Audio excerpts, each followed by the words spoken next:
L'Iran a été frappé par une étrange explosion et des chasseurs ont été déployés au milieu d'une trêve de plus en plus fragile. L'information qui circule ce lundi 27 avril 2026 fait état d'une forte explosion dans la région de Sadeghieh, à l'ouest de Téhéran. Des rapports signalent aussi des mouvements de chasseurs au-dessus de Téhéran et Karaj.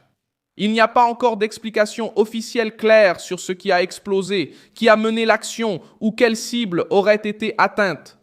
Mais cet épisode survient au pire moment possible pour le régime iranien, alors que le détroit d'Ormuz est contesté.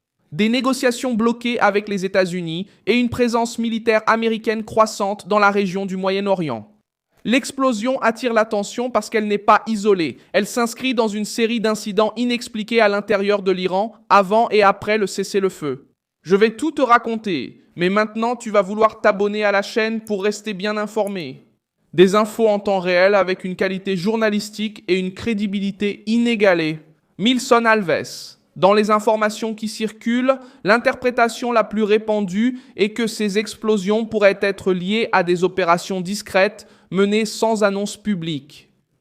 Pour affaiblir les points sensibles du régime et préparer le terrain à une escalade plus importante. Personne n'a revendiqué la responsabilité. Téhéran n'a pas présenté de version convaincante. Et lorsque des chasseurs sont envoyés dans les airs juste après une explosion près de la capitale, le message est fort. Le régime lui-même semble ne pas savoir exactement d'où vient la pression. C'est la partie qui dérange le plus. Téhéran. L'Iran essaie de donner une image de contrôle, mais chaque nouvelle explosion, sans explication, augmente le sentiment de vulnérabilité, surtout si une structure explose près de Téhéran. Si des habitants évoquent un bruit fort, des aéronefs sont mobilisés et le gouvernement tarde à expliquer, le message envoyé au pays et à l'étranger est celui d'un échec. Dans une crise normale, cela serait déjà grave. Dans une crise avec blocus naval, porte-avions américains, négociations nucléaires et menaces sur Ormuz, cela devient une alerte stratégique. Le détroit d'Ormuz reste le centre de l'impasse.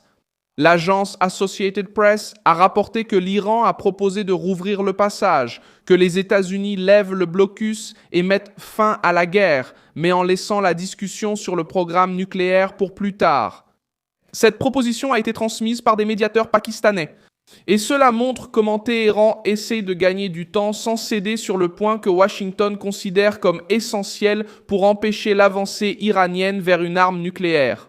En pratique, l'Iran veut alléger la pression maintenant et repousser la partie la plus difficile à une autre étape. Sauf que, pour les États-Unis, cela ressemble à une manœuvre. Le président Donald Trump a déjà clairement indiqué qu'une condition centrale est d'empêcher l'Iran d'obtenir une arme nucléaire. L'Associated Press a également rapporté que Donald Trump a reçu une proposition améliorée de Téhéran, mais il a réaffirmé que le régime ne pourra pas suivre cette voie. Autrement dit, la Maison-Blanche écoute, mais ne semble pas disposée à échanger le blocus contre une promesse vague. Le secrétaire d'État, Marco Rubio, a exposé le problème en des termes directs. Pour Washington, rouvrir le détroit d'Ormuz ne peut pas signifier permettre à l'Iran de décider qui passe, quand il passe et combien il doit payer. Le passage est international et les États-Unis ne veulent pas accepter que Téhéran transforme ce corridor en instrument de chantage. L'agence Anadolu a rapporté que Rubio juge les Iraniens sérieux dans leur volonté de sortir de la crise. Mais il a souligné que tout accord doit empêcher le développement d'armes nucléaires et traiter les points centraux du différend. Alors que les mots circulent, la pression en mer s'exerce déjà. Reuters a rapporté que 6 pétroliers chargés de pétrole iranien ont été contraints de retourner en Iran à cause du blocus américain. La crise a également piégé des personnes au milieu du conflit. Des centaines de navires et environ 20 000 marins restent bloqués dans le Golfe, selon Reuters. Le secrétaire général de l'Organisation maritime internationale, Arsenio Dominguez, a averti que ces équipages font face à de graves risques et à une pression psychologique considérable. Cet aspect montre que la crise ne se limite pas aux bureaux. Elle pèse sur les travailleurs en mer, les entreprises dépendant de la route et les familles qui ne savent pas quand leurs proches pourront quitter la région. Pendant ce temps, les États-Unis renforcent leur puissance militaire sur le théâtre des opérations. Le Military Times a informé que 3 porte-avions américains opèrent en même temps au Moyen-Orient pour la première fois depuis 2003. Il s'agit de l'USS Abraham Lincoln, de l'USS Gerald R. Ford et de l'USS George A.W. Bush. Ils sont accompagnés de plus de 15 000 marins et fusiliers marins. Ensemble, ces groupes transportent plus de 200 aéronefs, dont des avions de guerre électroniques, des chasseurs furtifs et des Super Hornets. Ce n'est pas un détail technique. 3 porte-avions dans la région sont un message de force. Ils permettent des attaques, la défense aérienne, la surveillance et le maintien des opérations, sans dépendre entièrement des bases d'autres nations.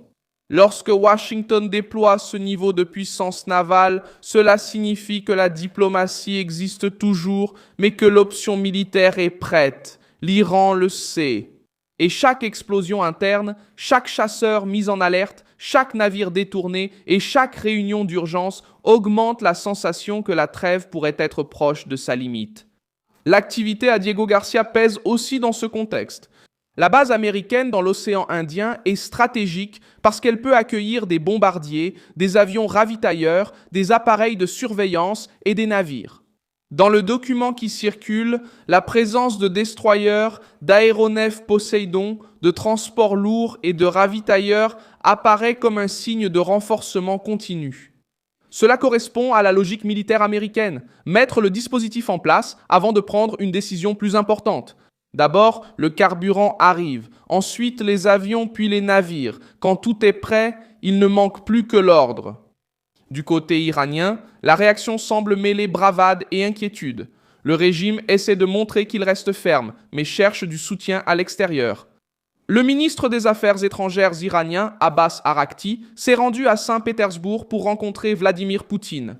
Au même moment où la crise à Hormuz bloquait les négociations avec Washington.